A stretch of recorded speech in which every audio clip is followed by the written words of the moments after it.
I am struggling to fathom how a company that used to make cases that looked like this is now making cases like this. This is the Antec Flux Pro, and it is hands down their best case they've ever made. I cannot believe how far a company like Antec has come from what I would have regarded as more of like a budget brand, maybe just more focused on, let's say, affordability and just ease of use, and not necessarily focusing on the higher end stuff like the Flux Pro targets. This is a full tower. It has so much room for activities. You can pack multiple sets of AIOs in here, 360s all around, even 420s if you wanted.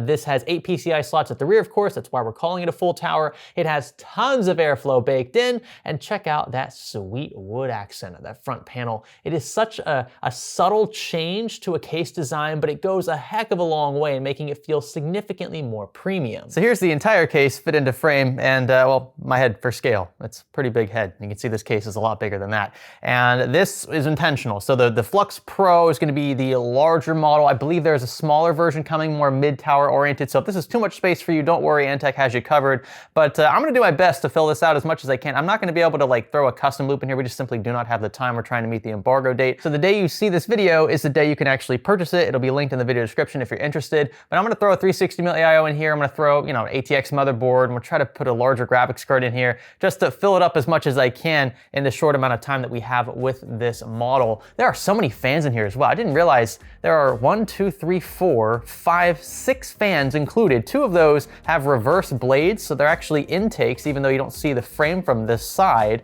So yeah, we're looking pretty good in the airflow department. I don't think there's a stone left unturned with this model, but there's only one way to truly find out how good a case is, and that's to build in it. Are you ready? Stay with me. If you're planning your next PC build, then consider checking out our sponsor, VIP SCD Key. Their Windows 10 and 11 OEM keys sell for a fraction of retail and will unlock the full potential of your OS. They'll also remove those pesky activation watermarks. Click the links below to get started today, and be sure to use our special offer code SKGS for a sweet discount on a variety of options, including Windows 10 and 11, Pro and Home, and more. Yeah, this case is bigger than I am. We've partnered with Antec to show off the Flux Pro, not only building it, of course, we're gonna talk about some of the features to start, some of the things that might set this case apart from the competition. For starters, something that probably stuck out to you at the beginning was the inclusion of these 2 fans atop the basement. This entire basement is ventilated, but Antec's included 2 reverse blade fans. These are 120s, and they actually pull fresh air in from below to help cool your graphics card. And if you're wondering, the reason why they haven't included a 3rd fan is because right back here is where your power supply will be installed, but it's installed in a different way than you're probably used to. We'll talk about that a bit later. And of course, as I mentioned, there are 6 pre-installed fans with the Flux Pro. 4 of those are 140s, and they are all PWM. They also include a built-in fan controller at the back up top here. You can see that all of them are already pre-wired. It's very clean. I really like that Antec's not just left you hanging with a bunch of fans and no way to actually connect them to a motherboard discreetly. And of course, Antec being Antec, completely toolless design for both the top and front panels for easy access to your mounting brackets. Of course, you can fit up to 420mm fan rad combos up top and up front because this case is just so dang large. And if you're really feeling weird, you can put a 360mm atop your basement.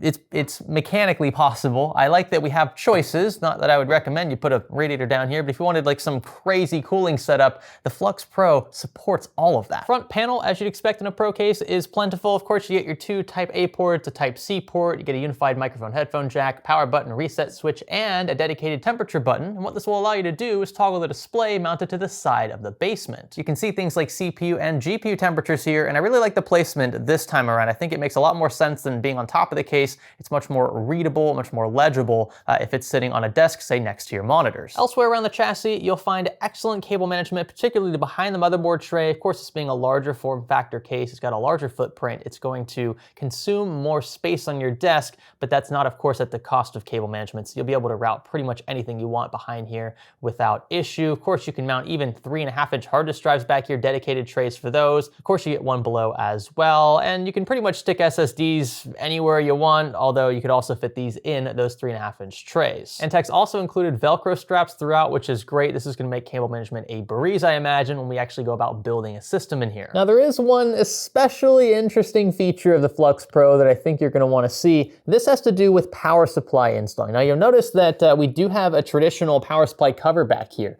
The only difference is we have a power plug baked into it. Now, this is normally where the power plug would be at the back of your power supply, because the orientation of the power supply is such that it sticks out the rear of the case, right? But in this case, Antec wants you to install your power supply, well, this way. This is what Antec calls their I-shift 90-degree PSU mount. In this orientation, your cables from your power supply won't have to make any awkward left or right turns to then proceed up the backside of your motherboard tray. Here, they're already pretty much facing the direction they need to be, which will add cable length. This will make things a little easier for cable managing, for routing. You won't have to stretch things awkwardly diagonally across, say, the backside of the motherboard tray. I've been there before, and it can be very frustrating if you don't have extra length. Just tightening a Neo Eco power supply right now, and you can see we've got it wired up already. It's different. I don't know if it's gonna be everyone's cup of tea, but the good thing is, if you don't like that setup, you can switch back to the conventional way here with a standard bracket to mount your power supply through the right side panel and plug your cables in directly from the rear. Hopefully, though, you get a feel for the intended purpose. You can see it's very easy just to route these cables upward now instead of them having to turn to the left and then be routed up behind the motherboard tray. Let's move on to the platform install. We're gonna go with an all AMD system this time around. So we're gonna start off with a 7800X 3D. We'll do 32 gigs of Corsair Titanium DDR5 because, well, why not? These look super sexy. Gently drop the platform in and align it with the pre-installed standoffs.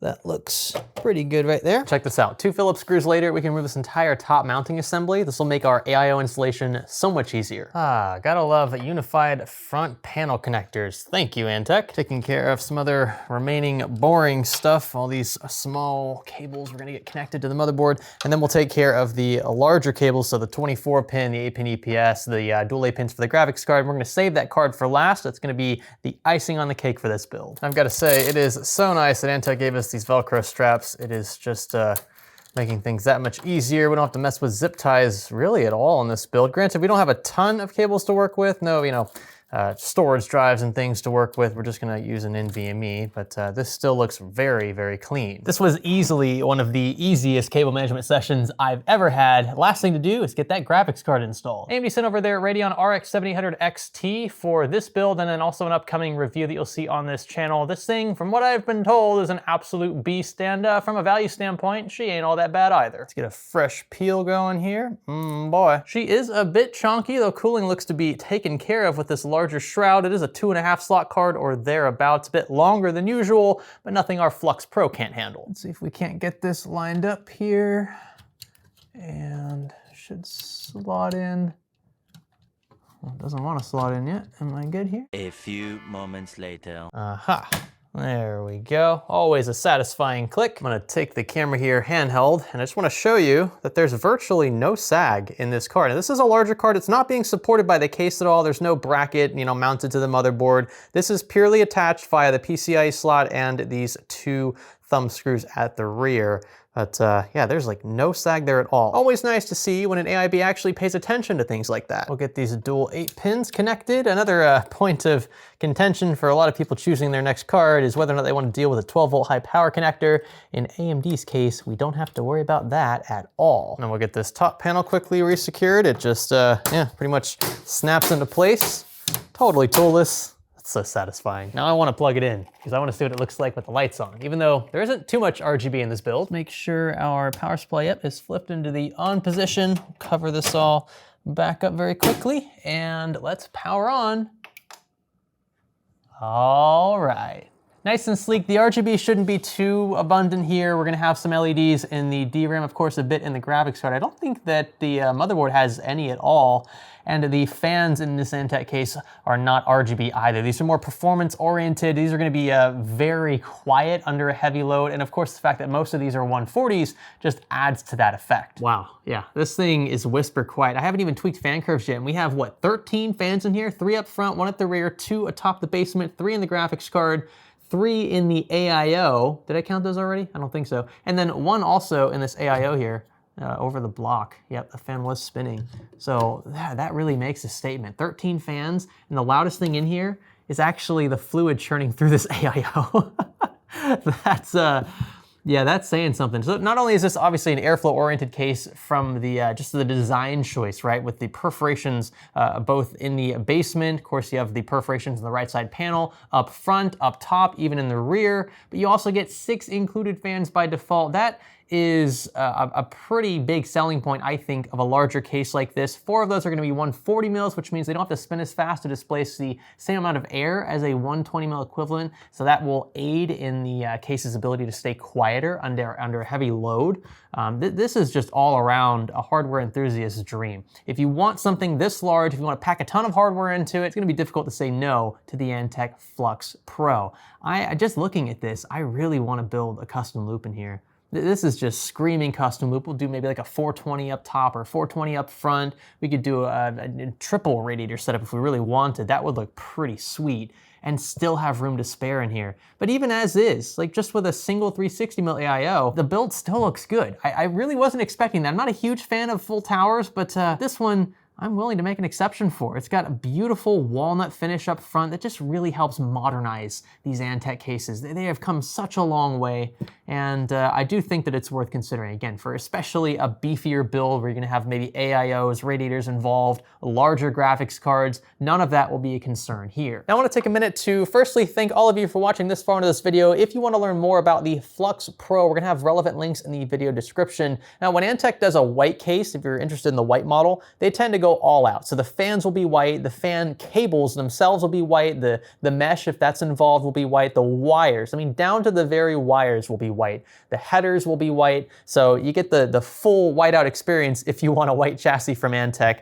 But I also want to take a moment to thank Antec as a company for not only supporting the channel as much as they have this year, but also just for the timing of it all, because wow, what a year to be partnering with a company that's just been releasing banger after banger. This case is super impressive. I love the walnut. I love just overall how functional and aesthetic this case is, but they've also got great cases in the Constellation lineup that you've probably already seen on the channel, the C3, the C5. These are all fantastic chassis, and the prices have been extremely competitive in my opinion. So if you wanna learn more about, again, this case, that stuff's all gonna be linked in the description, but yeah, huge shout out to Antec. Show them some love. If you wanna buy other things that they offer as well, coolers, they've got AIOs, power supplies, all of that is going to be linked in the video description, along with the other stuff that you've seen us throw into this very build. But enough of my rambling. That's about all for this one. Thank you again so much for watching, and thanks for learning with me.